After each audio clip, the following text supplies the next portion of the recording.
All right, my man Clint Cronin is in town.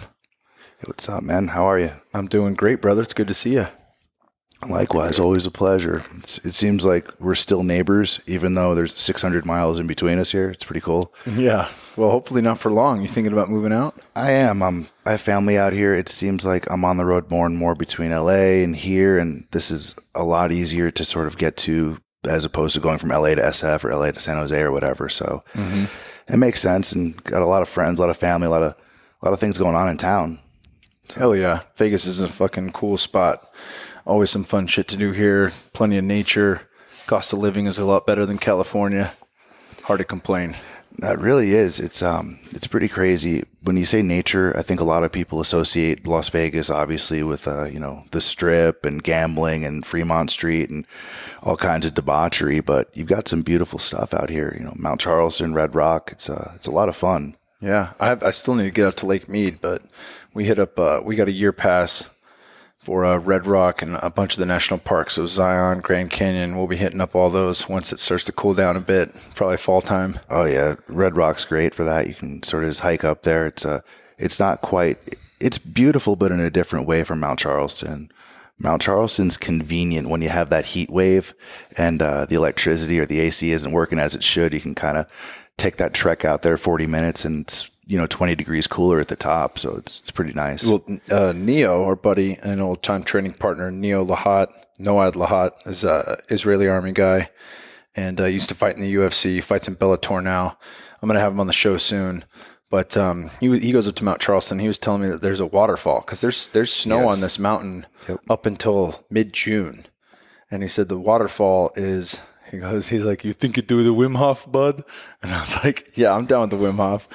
And he was like, I put my ankle in it and I got to pull it out. And I was like, all right, I'll accept that challenge. Yeah, they always refer to it as a glacier, that's sort of just sitting up there. It's Cathedral Falls, I think, is the one he's talking about. Okay, yeah. Yeah, it's cold. It's cold. I'm down. It's a good trek up there. It's elevation, right? It's 8,000 feet or something. I think it starts at 9. Okay, yeah. Yeah, it's no joke. Yeah, we used to go up there in the winter, and it would be cold on the ground. And the first couple times I went up there, I was just blown away. It was like a different universe compared to being on the ground in Las Vegas. You got to make sure you're in the shade all the time. When you're trying to park your car anywhere, you're looking for the only shady spot. And you'll walk extra just to get it under a tree. It's funny. I'm finally acclimating again to it. Because the first few times I started coming out here regularly, I would get out of my car and I'd get back in and turn it back on, and then just sort of leave the car running. And if it got stolen, It's fine. Like I was willing to. I'm like, if it wouldn't be out there, I'd still be in the air conditioning, which took total priority over the environment and being a good human being and stuff. Well, I had when I went to school at ASU, I had a hand-me-down '93 Dodge Colt from my old man that had no air conditioning, no power steering, power nothing. Yeah. And my first summer playing football in the heat in Arizona with no AC. I mean, I would leave practice, get in my car completely sweating, and the sweat would dry on my skin with the windows down. That's how hot the air was coming in. It would evaporate off me. And after that first summer, I realized the heat never bothered me again. So when we got here to Vegas, I was thinking about getting a sauna just for all the heat shock proteins and everything Dr. Rhonda Patrick talks about. And I was like, I can't afford a $5,000 sauna right now, but I can afford a $30 sauna suit. Yep. Throw on some sweats in the sauna suit and go out in the middle of the day for a little nose breathing walk or nose breathing jog if it's cool enough.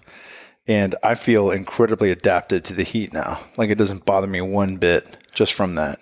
Oh yeah, my friend's wife, she was saying she's cold all the time here, and I didn't get it. She has to bundle up at night. They've been here, 15, 20 years now, and yeah, they're totally used to it. So the AC, when it comes on, it totally freezes her out. Me, they yelled at me because I cranked it down to 72. They had it like 80 in the room. Killed me. I wasn't looking for a sauna suit. I was looking to edit my podcast thing and take a nap. Yeah, it used to piss me off when we go visit my in-laws who live out here because they'd always have it at 80. And I'm like, I can't sleep like this. You got to sleep cold. And I would sweat the whole night, just a sheet on top. But now, like over 3 months of being here, it's probably like 79 right now in the house. And then at night, we'll drop to 76 max. But I got one of those, what are they called? They're the little cubes. It's, damn it. I forget the name here. It's like, it runs cool water. So you put it underneath your sheet. Oh. And it cools it down so that you can put it to whatever temperature you want. Because usually women like to sleep warmer than men. Oh, yeah. So you just lay on that thing and you can have that at 55 degrees if you want. Or you can heat it up. Permanent cold side of the pillow, man. Exactly. That's exactly. awesome. So no matter what, you're going to get the temperature you like. See, that's worth something to me. Some like an invention like that. That's clever. I saw one the other day on that Unbox Therapy show. Dude's got something like 8 or 9 million subscribers, and he just sits there and unboxes stuff. And one of the inventions was a water cooler, like the one you have right there, you know, that you would have in an office, but it pulls the moisture out of the atmosphere, so there's no actual tank. So you're getting your water just from the air. Oh, what? Yeah. Stove. I think you're going to interview Justin Wren coming up. Yes. I think that's something. I don't know if he was using that technology in Africa, but I think there's something like that. Oh, you know what it was? It was Darren Olean, Okay. the superfood hunter. He wrote Super Life. He lives down in Malibu. He was everywhere he goes to hunt superfoods. He doesn't just give them cash, which they can't use. He tries to he lives with the tribe. He tries to figure out a way that he can help them live better. Okay. And so he found a place where the moringa tree grows in Africa, which is a superfood, but the only limiting factor in the amount that they can produce is the water. Now, the trees live forever, but the moringa leaves or whatever they take to cultivate moringa powder, that's dependent upon water. So he used something similar where they take moisture from the air, because at night there's plenty of moisture, but it's not enough to rain. So he draws that moisture out. Then they have clean water for themselves and clean water for the moringa trees. Yeah, pulling the water out of the air it's ingenious. I saw this, but my only question would have been in terms of use at a home or in an office or even that setting is, well, how much practically could you pull out? Like, what does it take to get a glass of water? Am I waiting a week? Am I waiting an hour? Because that's well, yeah. In Florida or Texas, I'm sure you're fine, but over in Vegas or Arizona, you're probably going to squeeze out a couple drops at a time. Yeah, you're going to get a stone in your glass, some Calitina lizard, like nothing. It's but actually, I don't know, on this part of town in North Las Vegas yesterday, it actually, or 2 days ago, it rained. Yeah, it's been really humid the last 2 days. Yeah, no, it's been fantastic weather. I guess it's not. I'm not sure when monsoon season starts here, but it's not. It hasn't started yet, so it was cool to get rain and lightning and thunder and that kind of stuff. We still got clouds out today. It's just it's a welcome change, even though people bitch about, oh, the humidity, I'd rather it just be hotter. I'm like, no, dude, 116 degrees dry heat is still 116 degrees. No, it's the first couple days you really experience the dry heat out here. And I mean 120 degrees dry heat, because that's real here. The first time you feel that, just that first breath of air you take, you want to put it back. Like, you want to run back and wherever you were, jump in a pool. But I mean, in contrast, I was just in Miami Beach like 3 weeks ago, and it was 84 degrees outside, really, high humidity, but the water was also 84 degrees. So it was tremendous. It felt amazing. But they complain, the humidity, blah, blah, blah. But you got the ocean right there, so it's perfect. Yeah, it's always nice. And you went out to Miami for what? A little podcast thing. I had the Valente brothers on. I was overtraining there. I was in Las Vegas, and the most ridiculous thing happened. I was literally, I hate using the word literally that much, but I was driving out of the chiropractor's office. I went and got adjusted, and this guy was strong. It was a tremendous, I felt 10 times better. I got adjusted. I got a nice massage. I used the Groupon. It was $40 or something. And I'm driving past this gun shop over to a gas station, and this guy jumps in his car and slams in reverse and hits my car right in the wheel, fender, bumper, and thus incapacitating the vehicle for the next 2 weeks in the shop. So they give you the free rental, blah, blah, blah. And I can either drive on back to San Jose, or, man, I have enough points. There's Miami. And I've been talking to the Valentes for a while. So I took basically a free trip out to Miami, trained out there. And the one thing I noticed in Miami Beach, the parking's really expensive. So you can get a great deal in your hotel room, right? Everything's expensive in Miami, though. $44 a night to park at the hotel. Son. Yeah, I know. And after one night of that, okay, what else can I do without doing that, right? So he drove down to Key Largo, which is only 45 minutes away and is tremendous. And while sipping a nice coconut water there on the water, I saw that it was actually possible to fly to Havana, Cuba from there. But there were a few caveats. You couldn't just be a tourist, but you could be a journalist. And here's the link to apply for the visa. And look, the flight's only $190. Damn. So I took the drive to Fort Lauderdale, threw the money down, grabbed my podcast gear, and flew to Havana, Cuba on Southwest Airlines for $200. Oh, that's sick. Yeah, went through without a hitch. The visa was $50, and it was tremendous. It was like being in a time machine where everyone thought they were the 1950s, except like 20 guys that were all trying to sell you rum and cigars. Well, that's because all the cars, like they're basically landlocked when we did the embargo, right? So they have all these old classics driving around on the street. We took some taxi rides there. I did the convertible, the 1950 something Bel Air, beautiful cherry car, all over Old Havana, all past the Copacabana, everything like that. How many cigars do you smoke while you're out there? I didn't smoke any cigars. I did bring some back. I brought some. There you go. Because you're allowed to bring as many as you want back. But 3 days after I went, they changed they reenacted the travel ban. So they reversed Obama's travel sanctions, or I should say lack of them. But so I don't even know that it's possible to go like that again. You have to go in a large group, like a tour group or some sort of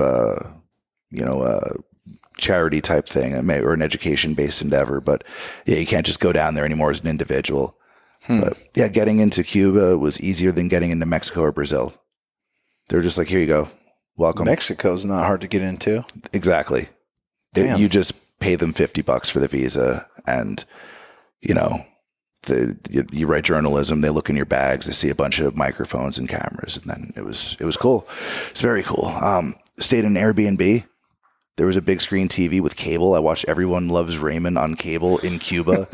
The guy, the family that owned the house, he had the entire, like a home-sized refrigerator stocked with all kinds of waters, juices, sodas, liquor, with a little price sheet on there, like $1, this, that, and the other. And the only big thing is you're not supposed to bring dollars there. So you can use them to trade in for their currency, which is 1-to-1 with everything, basically. It's 1-to-1 with the euro. So if you're in the main sort of areas where tourists will generally go, you get nailed pretty hard. You're paying American prices for most things. Once you leave Havana, you start going to where locals live. They have a second currency for the locals where it's more paid. It's more to scale with what things really cost there, because the locals couldn't afford anything if they had to use that currency. Yeah, that makes sense. The main differences were the complete lack of commercialism. There were no Budweiser, any other company banners anywhere. It was all, support the regime and Fidel Castro this, and then Che Guevara that. And it was just very pro-Cuba. People were nice. A lot of them were kind of shy about talking to me in general, just Americans in general, because you really have to be careful what you say there. A lot of people, if they hear you saying anything bad about, Cuba, the regime, whatever, you'll be locked up and you don't have the rights you have here. Yeah. Which is why, even with the visa thing to visit, right? If I were to go and just write that I'm a journalist and not be one and not be able to Google what I do or like look that I actually have published work, yeah, they might let you through. But what if they didn't? Yeah. Right? Like, have you seen Locked Up Abroad? Yes. Yeah. I don't ever want to be in any of those situations ever. As tempting as any of those, the reasons they do whatever they do on those show are, I'm going to be a millionaire. Nope, you're going to prison. You're getting, yeah. Midnight Express was awesome. That was one of my favorites. Badass. Crazy things to think about that. They do them really well because you really feel like you're in that dude's shoes or woman's shoes. You feel the panic of getting caught. Oh, man. What's it? Who does The Machine again? The comedian, he talks about going to Russia. Bert Kreischer. Oh my! I can hear that 7 times in a row and laugh just as hard every time. He's awesome. He's so damn funny. Oh man, we just saw Joe Rogan the other night at the UFC Fight Week right here. Where was he at in Vegas? He was at the Ka Theater, and he sold that puppy out. Oh yeah. Yeah. Have you seen Ka before? I have not. I haven't been to. I only went to a circ in San Jose, which was like Bush League B team circ. Oh, yeah. I lived here for a couple of years in the early 2000s, and as a local, you don't really do that stuff. because you avoid the Strip at all costs, because the Las Vegas Strip is where everyone comes from everywhere else in the world to act like complete fools.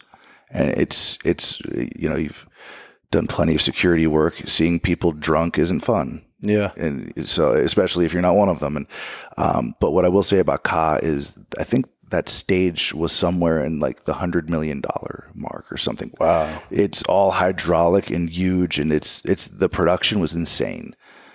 But so that for him to sell that out, it's substantial. It's a big theater. Joe is funny, man. He's always funny. But it was a little longer. It was more like a TED Talk, because he spits so much truth. He says so many things that make sense, that it makes all these people laugh like it's absurd, but it's just him saying things that his timing makes him so funny. Yeah. And that he's so in tune with the world, and he just sees through BS. So, yeah, it was cool. Joey Diaz was in town. I didn't get to see him. I was supposed to meet him after his Saturday or Sunday. It was either a Saturday or Sunday show, but I wound up exhausted. I just fell asleep. So I have to catch up with him, I guess, over in Legacy and Burbank or something. But okay, tight, man. yeah, it was. Oh yeah, you gonna do the church? I'll probably just go roll with those guys, man. I want to go check out Alberto Crane. If they'll have me, I'll be on there. But I've just been kind of chasing around people and seeing how jiu-jitsu's kind of making their lives better, if that makes sense. Yeah, 100%. So most of the Clint Cronin show has become that, right? It's like jiu-jitsu based, but also better living, how people enhance their quality of life. Yeah, it's real simple. If a salesman were to walk up to you and he would say, "What if I had this thing that could just make your life better?" You'd be happier. You'd be more confident. You'd be able to be more assertive in your life. You'd feel safer. You could protect your family. You'll lose weight. You will look better, and you'll probably live longer. And people are going to like you more. You're going to have more friends. What if I had something for you like that? And then one step further, what if it was real? And it is, because that's what jiu-jitsu has done for my life. And just going around and seeing how that's sort of been applied to other people that are, a little further along, right? How people have had successful lives based on martial arts, or based on their journey to sort of grow through martial arts. I always see, people that they have real hyper kids, right? And they're like, I don't know what to do. I just get them into wrestling, get them into jiu-jitsu. By the time they get home, they'll be nice and tired and relaxed. And they're just going to want what I want when I get home: water, shower, food. No fighting, no arguing, no bickering. So like staying on that mat and Yeah, not wanting to stay up late on the iPad either. I don't want it. Completely content, just conking out. Yeah, you see that thing, and your eyes are too blurry to even read it anyway. I look at a phone after I'm done training. I'm like, wait, what am I seeing now? I can't even see the letters. I'm so tired. And that's good. It's good to use that energy, because I feel like there's way too much pent-up hostility and frustration everywhere, and people just reacting to things. Yeah. And being able to learn that patience, learn that pragmatism, learn to, find the most efficient route, not necessarily the one where you just bench press problems out of your way. Yeah. And as a metaphor and literally, that's what it's given to me. So, I do other stuff besides jiu-jitsu. I'm into a bunch of wacky stuff. I'm into comic books. So, I'll talk about that. I'm into pro wrestling, and it's stuff that makes me happy. It's so, if there's things that give you that happy thing, I think pursuing those, no matter what, is more important. So, coming from a tech background where it was something I excelled at, I could make a lot of money doing, but just didn't make me happy at all. It's having something that kind of does the exact opposite. Is just it's a gift. It's beautiful, and I'm glad I fell into it, and I'm glad that I didn't stop. Yeah, it's huge. It's absolutely huge. I told this story on Rogan's, but my dad, and when I got into fighting and mixed martial arts, he never wanted me to fight, so I didn't tell him. And my uncle ended up telling him after I was 3-0. He was like, "Man, that son of yours is doing pretty good, huh?" And he was like, "What are you talking about?" And he was like, "He's 3-0." And he's like, "3-0 in what?" And he was 3-0 in professional fighting. And so I got a call from my dad when I was still living in Arizona, and he's like, "So I hear you're having a good time fighting, huh? You're doing pretty good?" And I was like, "Oh yeah, who told you?" And he said, "Uncle Pete did." And he had boxed and done wrestling and full contact karate growing up, but he had never. Once the fights hit the mat, he had no idea what was going on. So just to be a better fan of the sport and understand, he started doing jiu-jitsu and rolling. And dude lost 46 pounds in 6 months without changing his diet at all. Still drinking crap, eating crap, and the weight just flew off him. And I think he started at 58 and got his black belt at 63, or maybe it's 56 and 63, somewhere in there. But I mean, the point is, it's never too late to start. No, for sure. It is the gentle art. It's low impact, but he was so stressed out in a sales job, trying to be the provider, trying to worry about money, and sacrificing his health, sacrificing all of his time, not making time for himself, and what it's done for him. So many people say jiu-jitsu saved my life, and it's kind of a funny cliche thing to say now, but very much has saved a lot of people's lives, or at least changed them for the better, if not saved their lives. So I've known your dad since he's done jiu-jitsu. We were white belts together he was at AK Sunnyvale for a while, because he was bouncing back and forth between the original one over there on not Camden Road, but Hillsdale. The first Hillsdale one, not the Hollywood Video Hillsdale. That's right. That one was weird. You'd look up and see the security mirrors, so you'd see the opposite of yourself doing the technique. But since I've known your dad, he's like the most positive, happy, upbeat, like supportive, tough dude. He's super, gentle art. Your dad's a badass. He's got a reputation for being like real tough, but like I've never heard of anything but just praise, and everybody loves your dad, man. I met Rick before I met you. Yeah, that's right. Yeah, he's a tough dude. Man, yeah, it was crazy. I remember. So last week I had Roy Dean on my podcast. He's really well known as a jiu-jitsu guy, but like a jiu-jitsu kind of filmmaker too, because he does instructional videos. But you watch him and you're like, wow, who's producing this stuff? Like it's real flowy. There's great music. There's a soundtrack, and the timing of the music and the sounds and the moves, and it's actually really well produced stuff. So way back then, belts were few and far between. There weren't many even blue belts around back then. And I think he was a white belt a really long time. I was like 3 years or something, because it didn't happen that often. It was just kind of weird. They'd hold him back. They'd want you to compete a lot more and stuff. And Roy Dean had this DVD called the Blue Belt Requirements, and he would basically show you like everything that's required, generally what he thought for a blue belt, which he got from Roy Harris, who's one of the original American black belts in America. It's very curriculum-based stuff, right? This move flows into this move, just basics, fundamentals, right? Stuff you'd see on the first, like a new white belt class. So we got that, but at the time it was like contraband at the gym. You weren't supposed to get DVDs or YouTube. Like YouTube was the devil. Like, this is the real jiu-jitsu. That stuff out there, like that's no. You're drinking this Kool-Aid. That's buddy. all fancy pants stuff. Yeah. That's what it was. And so you watch YouTube to learn a flying arm bar. You come to the gym to learn the basics. Yeah, stop with that berimbolo nonsense when they finally started whatever. But we were probably like brown belts by the time that happened or something. But yeah, so me and your dad were passing around this Blue Belt Requirements DVD like contraband, and don't say anything. And then flashback, and we're all friends with this guy. Me and Roy did each other's shows last week, and I think Rick, did you guys go up there for I think it was a bachelor party? I wasn't there for that. I couldn't make it at work. It was like all the AKA guys. So your team went up there for a bachelor party for Chris or something, or for for Chris. Okay, yeah. So yeah, it's funny how everything goes full circle like that. But yeah, it was. He was in Oregon at that point, right? Yeah, Bend. He had that academy up there, and yeah, it got pretty big. He's got a bunch of affiliates now, but it's pretty crazy. Things come full circle like that. We had our Roy Dean Blue Belt Contraband DVD, but it's insane. Yeah, he's when I told, what do you call it? I was like, oh yeah, I was talking to Roy. He's like, oh, how's Rick doing? All this stuff. I'll say hello. So yeah, he still remembers him, asked about him and everything. That's awesome. He said your dad's very, very tough. So it's pretty funny. He's just a gritty old turd. He's the thing I love is because I remember when I finally was old enough to take him down and kind of put my weight on him and to just out muscle him, because I had done wrestling and things like that. It's before either one of us knew jiu-jitsu. Daniel Pewter was a buddy of mine I grew up with. He won the $1 Million Tough Enough. Pretty good fighter at the smaller shows. Got to 8-0, fought in Strikeforce. Undefeated. Yeah. And we were going to the mall. It was me, Pewter, and my old man, and we kept fucking with him.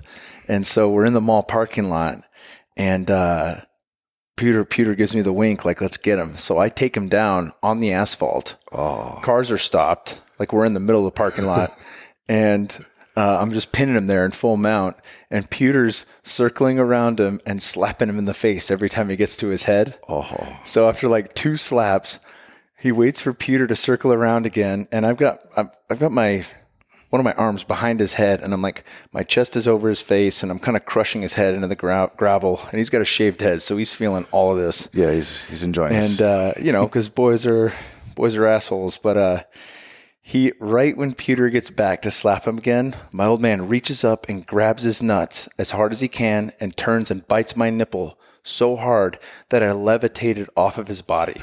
All 4 limbs came up. I was completely bowed, back arched, and it was probably only my nipple touching his body at that point. And we were both screaming like, "Oh, we're sorry, we're sorry, we're sorry.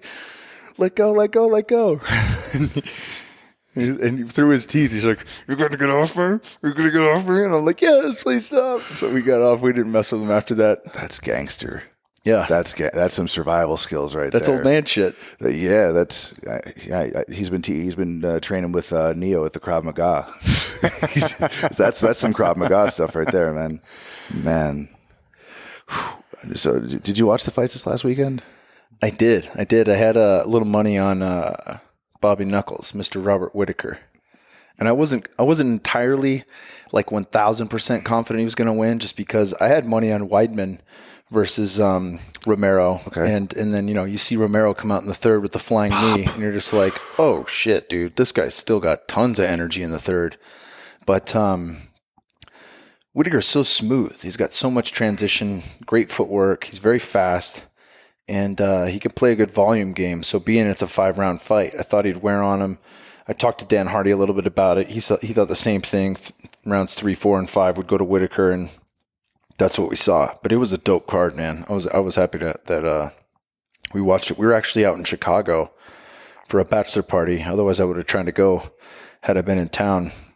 But yeah, we went to this bar out in Chicago, and what's the guy's name? Blades, okay. The big black heavyweight. Oh, okay. He fought on the main card. Yeah. He's a bouncer, I guess, at this bar. Oh, crazy. So it was cool, man, because I remember when I was fighting in the UFC, still having to work a second job, bouncing and bartending, and it totally resonated with me. I was like, I got to support this guy. I've never rooted for him before. I've seen him fight, but we're in this dude's bar. We got a big crowd here. We'll root for the guy. And it was a fun time. It was a really fun time.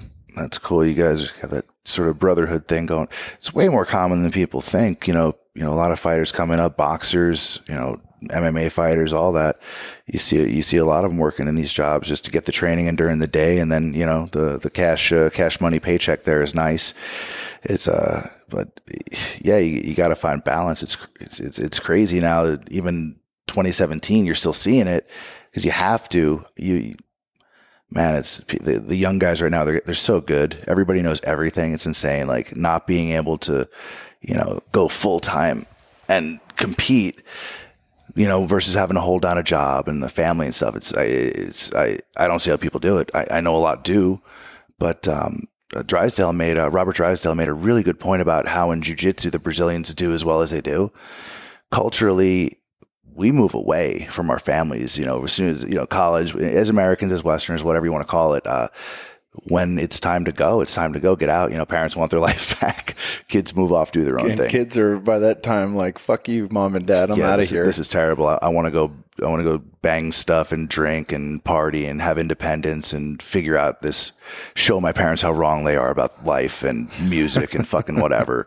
Sorry, you can bleep me out. I don't know if this is... we got it. We're an explicit podcast. Explicit fucking podcast. Cool, man. All right. So basically in Brazil, if you're 25, 26 years old living at home, that's kind of normal. And not because you're, not doing well, just because the idea of family and the tribe kind of sticking together it's way stronger in that culture. So that they're home and they're just training MMA and just training jiu-jitsu, and they're not worrying about that job at night and not getting the sleep and the rest and being able to do it full time and really dialing in recovery and dialing in the diet and sleep. It's like, that's one potential reason why a lot of the Brazilians are doing so. They've historically done so well with the jiu-jitsu competition. Yeah, I think the sleep was the biggest issue for me, because it's not so much that you can't go and stand at a bar and check IDs and occasionally choke a drunk guy out. It's the fact that you're getting home at 3 or 3:30 in the morning and you're going to bed for 4 or 5 hours, getting up and then trying to do a 2 a day the very next day on 4 or 5 hours of sleep. Like Exactly.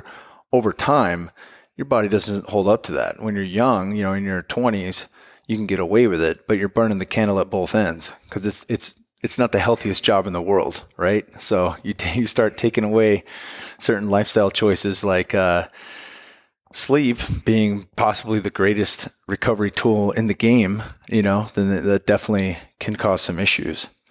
And the level of training, the level of sort of conditioning, it's not just like going to jiu-jitsu class or boxing class. At that level, to be world class like you did for years, the level of your training partners and the amount of rest you need to compensate for that and the diet and everything, it's insane. So it's even more magnified. I think listeners out there that have been professional athletes and professional fighters, that'll resonate with them a lot. But, to people that just train and are just, trying to, lose some weight here and there and just, trying to make their bodies better, trying to get right in general, the level at which you and, the guy in Chicago, and every other Blades, every other professional fight there, like the level of training is so much higher. It's so the intensity it's insane because there's a set goal. It's be the best in the world and beat somebody up on television. It's stakes are so much higher, and it's for money. It's for a career. So it's I don't think a lot of people realize quite what goes into it. Yeah, I know they don't. I know they don't because you still. Well, I've had obviously there's an abundance of trolls online, but somebody was arguing with me about how many, fighters don't do 2 or 3 days the entire camp. And I was like, look, nobody's doing, at least I don't think, 3 2-hour sessions in a day. But many, many people will have a 2-hour session and another hour session and another 30-minute session. Sure. So you are training 3 times a day. You're getting your heart rate jacked up 3 times a day. You're doing everything you can in between practices to try to recover, try to lay low, that kind of thing. And if you can go to bed on time at night and do all the things correctly, then you can have just enough to not overtrain, right? But you still see guys at the highest level training full time. They're making decent money to the point where they can afford to not have a second job and actually be a true professional athlete. And they still run into these things. I mean, guys don't get hurt at the beginning of camp unless they show up out of shape. They get hurt close to the fight because they're run down. They're borderline sick. Their body's not fully recovered. And then, boop, freak injury happens, and it's fairly consistent.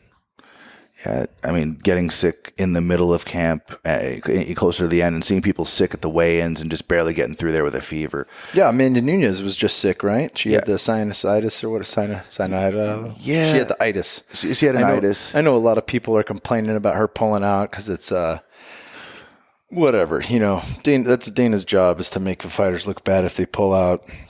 Try to burn them at the stake. That way the fans don't like them and they have some backlash in that regard, but. Ah, man. Ultimately, I don't think she's pulling out of that fight because she's scared. People don't realize, too, you only get paid to fight. It's not like, you're and the only guy I know of that has, a really good sponsorship deal to where he's paid monthly no matter what is Ben Askren. Most people also get paid when they fight from their sponsors. So when you forego that, that could have been 2 or 3 months you're training for that fight. And it might be another 3 months before you get one. So you're talking about a 6-month gap between paydays. And that's very real. That's a very real issue. So to say no to that, I mean, hell, I know plenty of guys that took fights hurt. I myself did just because I didn't want to get cut. But plenty of guys will take fights hurt just because they need that payday. They can't say no. Well, yeah, most of that money is spent.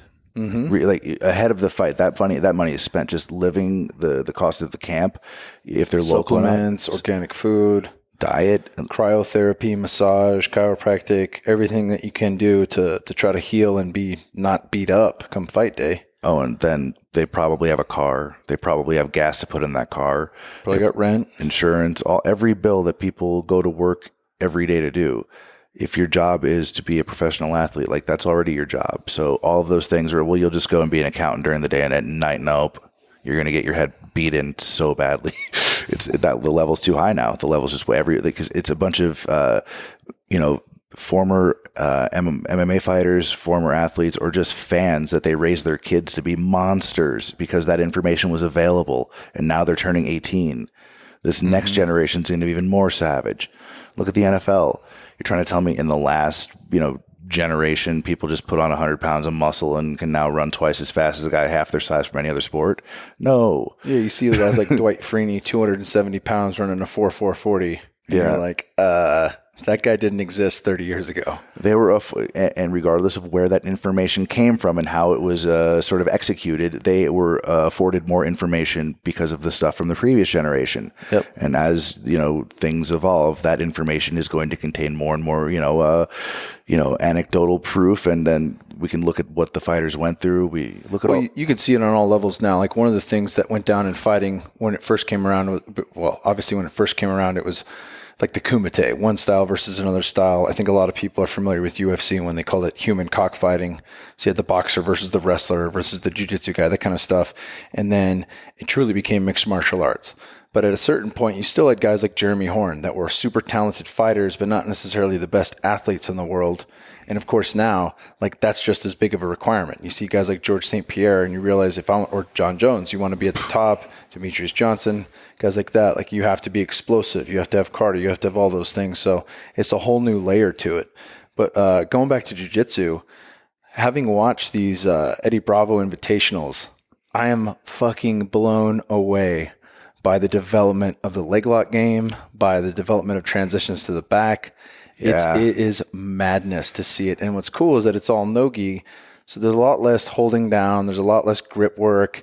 And, if anything you can do in no-gi, you can do in the gi. So it really is a very cool test. Plus, a lot of that stuff is applicable in MMA. So it's a fascinating thing. It's by far my favorite way to watch jiu-jitsu now. Oh man, those guys are great. I've been going down and making a point to go and hang out more with the 10th Planet guys down in SoCal, with the Jean-Jacques guys, because a lot of the Jean-Jacques Machado guys sort of cross-train. They'll do gi there, but they'll do no gi with Eddie. Mm-hmm. So I've learned so much just training with those guys in the last, say, 6 months to a year, just bouncing back and forth. San Diego, they have the 10th Planet. There's two of them. Yeah, you went to Boogeyman has that one, right? Yeah, his game is sick. So he's former break dancer. Yeah. Yeah, he has. You'll think you're passing, and I'm not a white belt. I'm a black belt, and I'm learning stuff from him. I'm like that. There's submissions there too. Like there's chokes with your legs in there. You're like, what? I don't know what. Stop. Just what is this? Like this can't. This is a flexibility thing. And he goes through it with you, and it's not the way he does heel hooks. Mind blowing. They've got so much cool stuff out of that at a 10th Planet, and they had such a reputation before where these are just the drug guys, the pot guys or whatever, and it's not real jiu-jitsu. But then you see the curriculum, and then you see how developed it is, and how today we're working on 2.3, and everybody knows what it is. And they have. I saw this big mind map basically. It starts with one idea in the middle and it spins off. And it's basically every transition and every submission, what can go into what, and you can click on everything and it's a video for each one with an instructional. Damn. They're the thing that you could print it out if you wanted to, and it would be like a wall. And from all the 10th Planets, they've all contributed to making this thing. It's just a giant graphic I found. That's awesome. Yeah. So I got to train with Eddie out in LA, and he was so nice, dude. He was sweet. He was like, "Hey, man, I think I saw you doing rubber guard in one of your fights," and I was like, "I'm so sorry. I'm not worthy. I saw it on TV. I didn't know how to finish." And he was like, "Don't worry about it. We got our own little warm up. Want you to stretch, warm up, and then this whole class, I'm gonna show you rubber guard." Cool. And it was so sick. And I trained with Uncle Hinata Laranha was my training partner. Oh, Eddie jumped in and trained with me a bunch, but it was really fantastic. They have a phenomenal program. And I was out in Austin for Paleo FX. Oh, cool. And I got a chance to meet Curtis over at the On It Academy, who runs 10th Planet On It. And that dude is awesome too, man. They've got a great thing going there. I like that they're doing the On It Invitational and bringing people out. My buddy Tom Lawler, who I'll have as a guest here soon, he went out there, and they like pairing up. They're all 1 round super fights, just like EBI. So It's just a submission only type deal, and guaranteed winner, no draws. And so they pair up the MMA guys with the diehard Brazilian Jiu-Jitsu Brazilians. Yep. Right. So he had I think it was Fabio Prado. Pateta. Legit Brazilian black belt. And I went out there and submitted him in 4 minutes.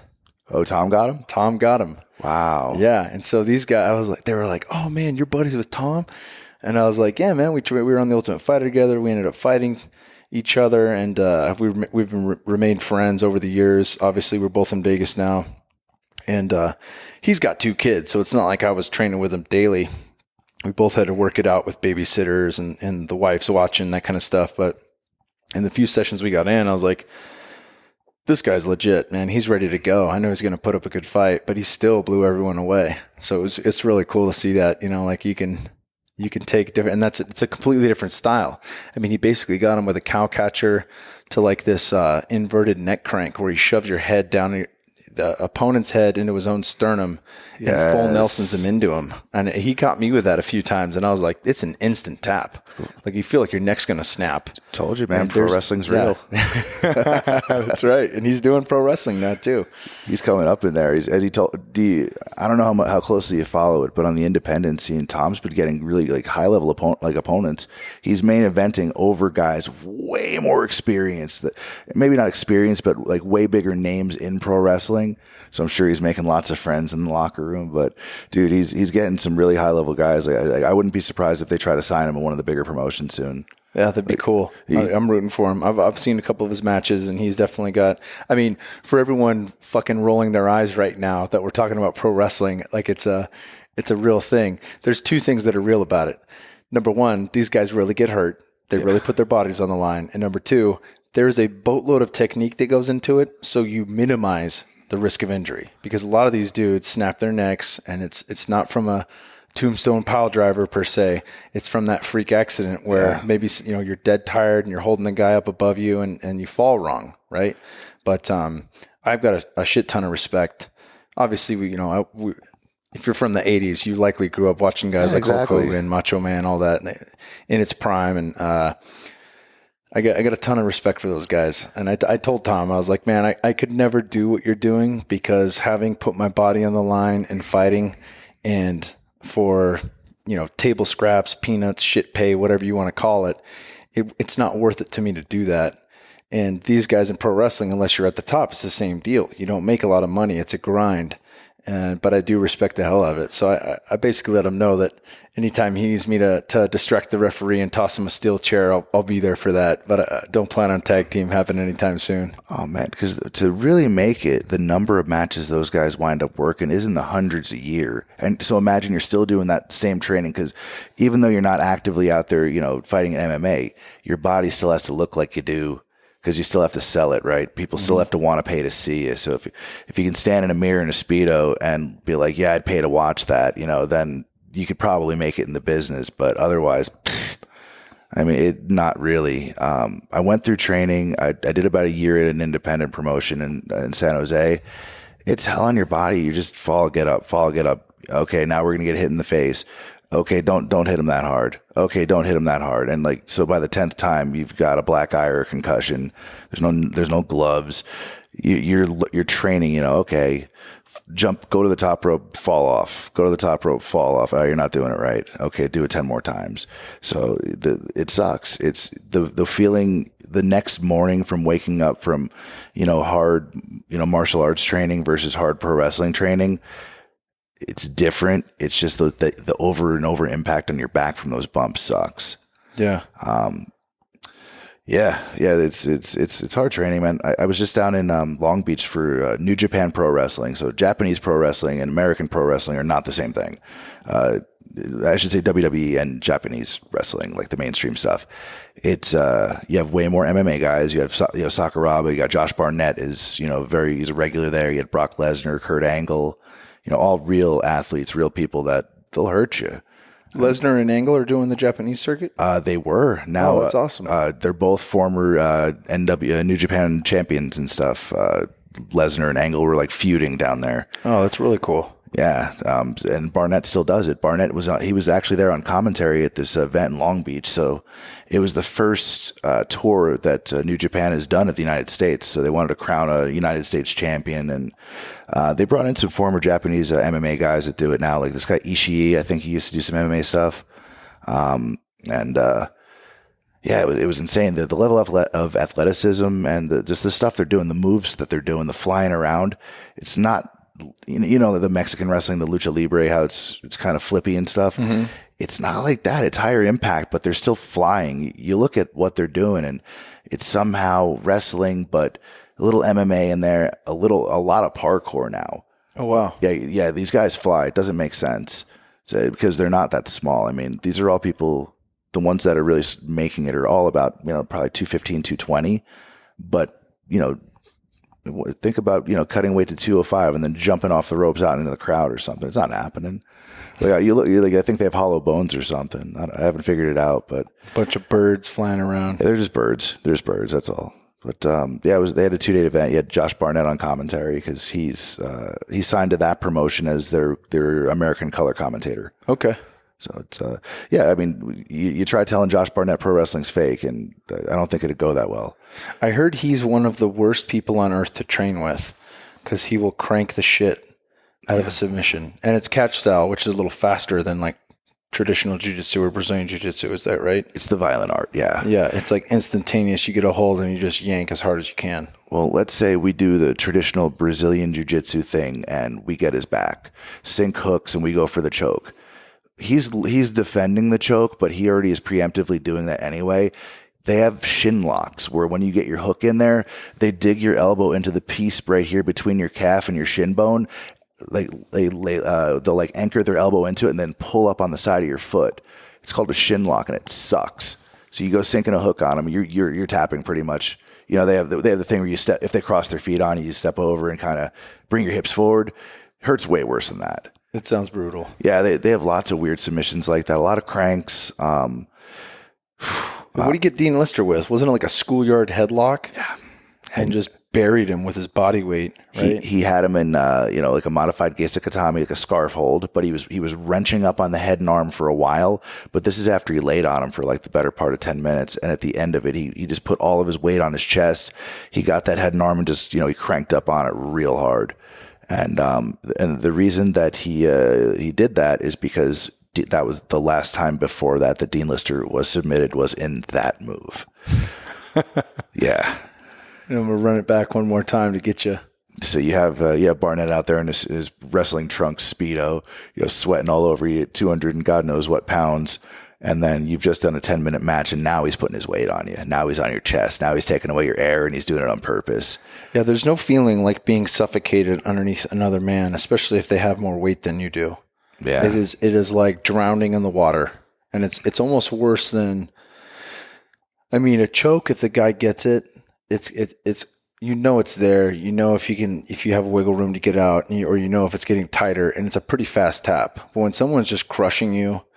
And you can kind of breathe, but your lungs are smaller and you can't really catch your breath, and you're already pumping battery acid through your veins. Oh God, yeah. That is just a nightmare, like pure panic. Oh yeah, that's why for I think a month straight after the last time I was over at 10th Planet headquarters, Eddie was there, and he just had us do this drill where you'd start in an open guard, kind of off to one hip, where you're already kind of in a bad position, and then you would just correct. All you're worried about doing is not getting past. So you're just hipping out the right amount, sinking hooks, squaring up, and just not getting past. You're not sweeping. You're not submitting.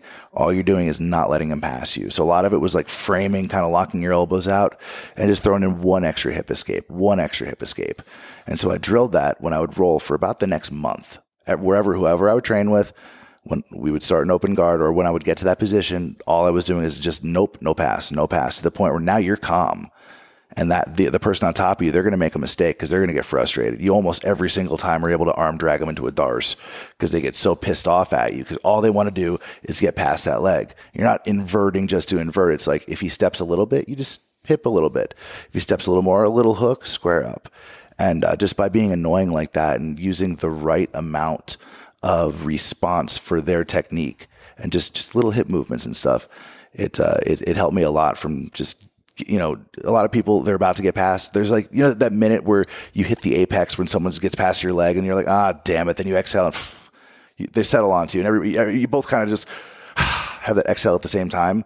I refuse that now. So every time I'm like, no, you have one more hip escape in you, one more hip escape, lock your elbows, hip escape. Because like once you get a guy like that on you, there's so many great jiu-jitsu techniques when it comes to escapes from side control and doing all kinds of bridges and underhooks and whatever, all kinds of tricks, right? Yeah. Until it's Josh Barnett. And then this guy's, first of all, he's bigger and stronger. And oh, by the way, he's also better at this than you are. So it's like, not getting past is my prerogative at that point. I'm like, no, hip escape. You have one more. So I'm just trying to keep the chill in there. Like that I've done it 1,000 times. I know what he's doing. I'm not getting past. I'll worry about the submission sweep stuff later. Like I'm not getting past. Yeah, there's so many nuances to it. I mean, the layers of the game, and to see it, that's really what continues to blow my mind. I got my black belt a year and a half ago, I think, and I've only competed a couple times since getting it. But the jump, I mean, when you're at fucking brown belt, you get that feeling where you're smoking every brown belt, and you're like, I'm a black belt now. Like I'm smashing brown belts, and you get to black belt, and you start rolling with black belts, and you're like. I mean, when you roll with black belts is different than competing, but when you compete, you're like, oh, fuck. Like, this guy's been, like, Vinny Magalish got his black belt at 19. He was a black belt longer than I've been training in jiu-jitsu. Yeah. And the jump is, it's greater than white belt to black belt for a lot of these guys that have been doing it for a long time. Oh, God, yeah. I rolled with Robert Drysdale for about 45 minutes yesterday. I want to hear about it. Jeez. For being that big, he shouldn't be that fast. And strong. Yeah. I think I was able to sweep him once, and he just got up and he doubled like the crap out of me. I'm like, all right, I'm never doing that again. I was able to get a hold of his leg to just like do a simple what do you call it? We call it like Boris sweep at our place. There's another name for it. Doesn't matter. But yeah, he got up immediately and was just planted me. I'm like, all right, cool. I've been there a few times. I really like it. I've been, like we were talking earlier, like I've been traveling so much. It's kind of hard to train consistently right now. But, that's a delivery. I'll have these guys edit it out. Pause. All right. So we're back to Drysdale. So anyways, I'm training with Drysdale, and I probably got, 20 pounds of muscle on him, and maybe an inch in height.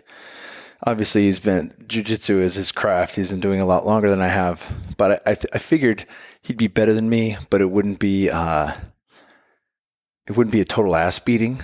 And I was wrong. He submitted me 6 times in one round. Yep.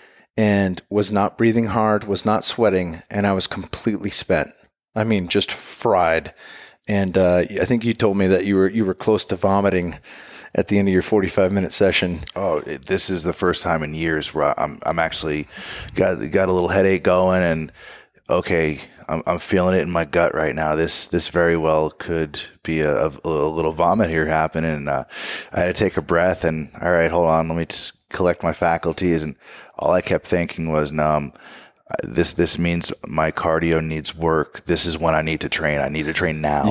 Yeah, and that's what I wanted to get into, is because I felt the same way. I almost puked 2 out of the 3 times that I've been there.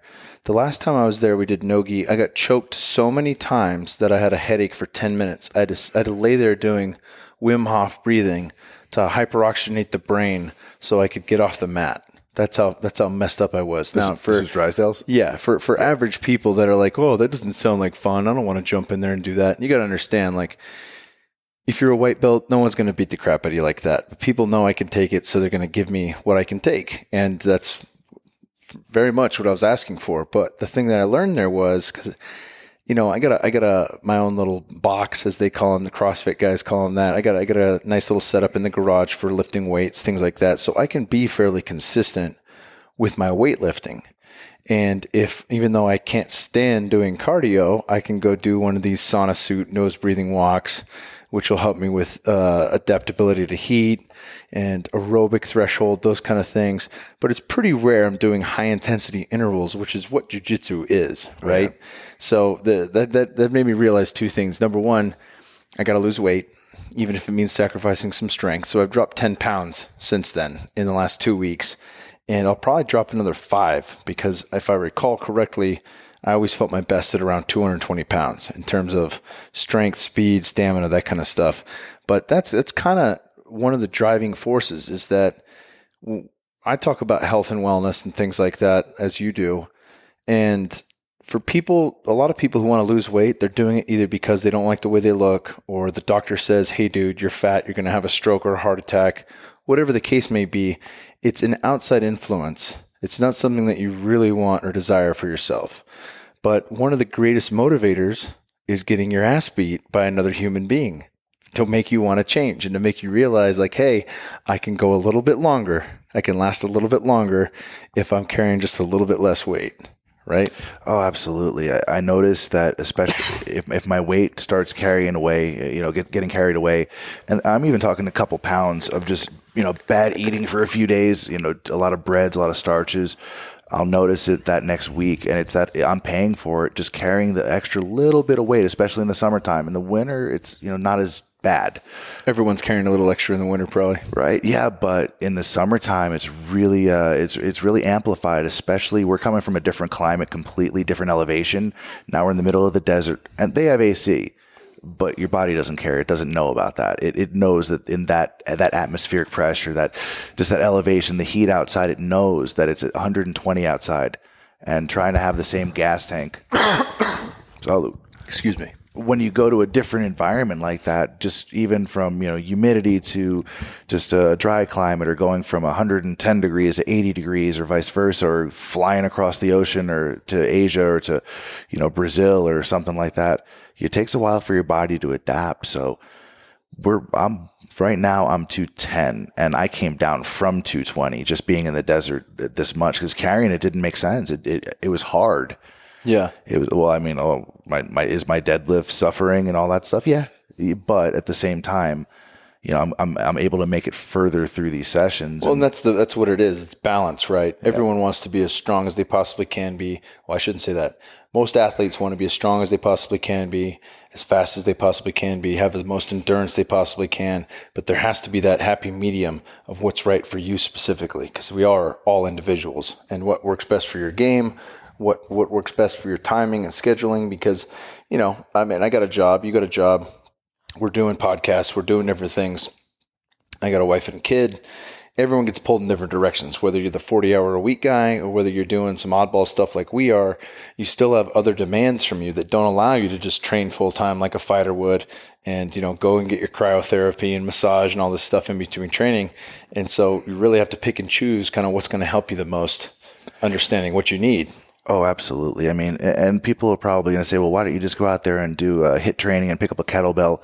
Sure. Okay. In the garage, it's sometimes, hey, look, how much time you have on your hands versus, I'm 34, going out there in a garage and just seeing a kettlebell on the floor to get motivated to do that versus getting in a group full of people that want it as bad as you do, being on the mat and having that camaraderie and being able to push each other.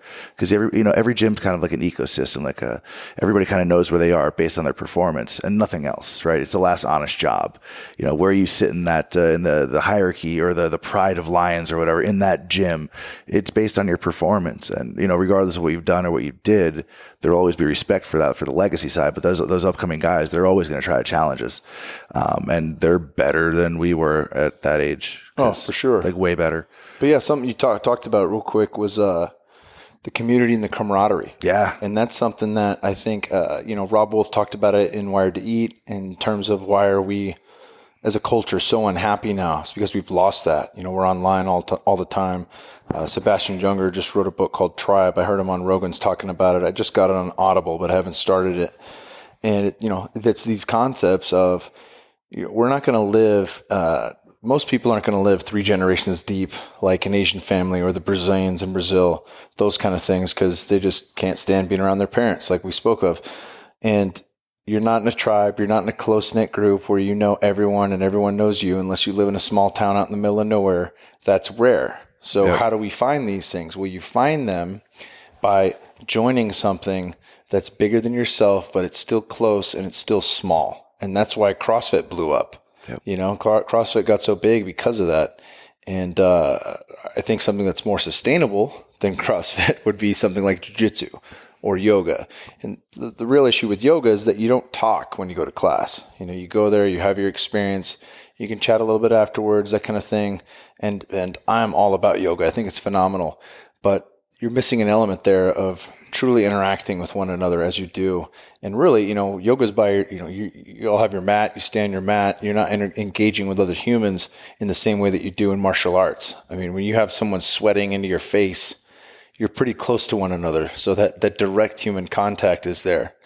But we got a gem here in a second. I wanted to pick your brain and leave the listeners with what are your favorite DVDs on jiu-jitsu or favorite books that have helped you in your career? I know you mentioned the Blue Book. The Blue Belt requirements from Roy Dean, man, that definitely helped. Let's see. I like Dave's book. The first Dave Camarillo book. I like that. I like the read.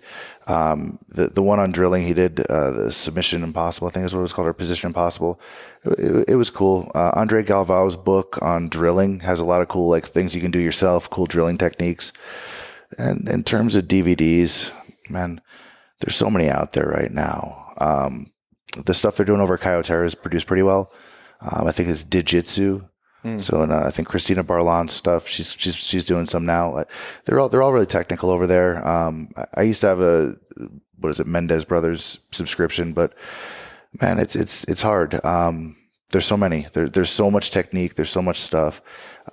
For me, the videos are great, but actually going out there and getting into an academy and finding your family, finding your home at one of these places is really what did it for me. And it's been a real blessing just being able to go around, as a black belt now the last year or something, and training with all these people that have been, like heroes to me as coming up in martial arts and stuff. So it's just really, getting to meet the Gracies over the Valente brothers and Eddie Bravo and, all these other guys. It's been amazing. And so actually going out there and doing it, the DVDs are great, the books are great, but I feel like they're just supplementation, like really finding your family. Yeah, it's not the meat and potatoes. No, exactly. And I mean, if that's all you have, it's arguable whether, you're better off without anything. Mm-hmm. I don't know necessarily. I have mixed feelings about that statement. I've seen a few like traditional jiu-jitsu guys say that, but really just find a reputable gym where you live. Go online. Reddit's a really good resource for new grapplers. The community there is very helpful. I used to not be a big fan of Reddit, but now I'm trying to contribute a little bit more. And, because you see the same questions over and over. So there's clearly an influx of new white belts, people that really want to get into this stuff. So yeah, I would say just, look up a place where you live, check on Reddit. You can just throw a post in there and say, hey, in my area, where would you go? Google's your friend.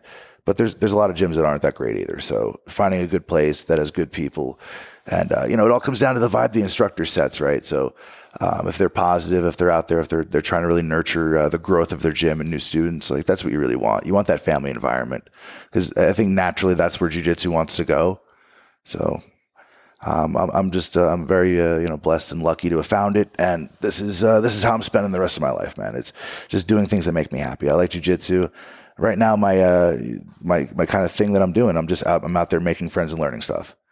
Like that's it's that simple, and everything else that comes out of it is extra and bonus. And I've been lucky enough to where the universe has sort of rewarded that, and there has been some extra and sort of bonus stuff. So in the last 2 years, the stories that I can tell from being out on the road and just doing these shows with different people, they don't sound real.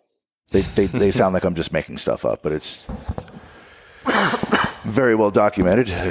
If you were to check out the Clint Cronin Show on Apple Podcasts, you'd be able to join me on some of my journeys to trying to make life better through grappling, jiu-jitsu, and martial arts. Hell yeah, brother. Well, thank you very much, man. It's been a pleasure. A long time coming. Oh, absolutely. Congratulations on the launch of the show. I love the title, love the artwork, man. It's perfect. Long time coming. Keep going, dude. Sick, brother. We'll run it back in a minute. Awesome. Thanks, Clint. Cool.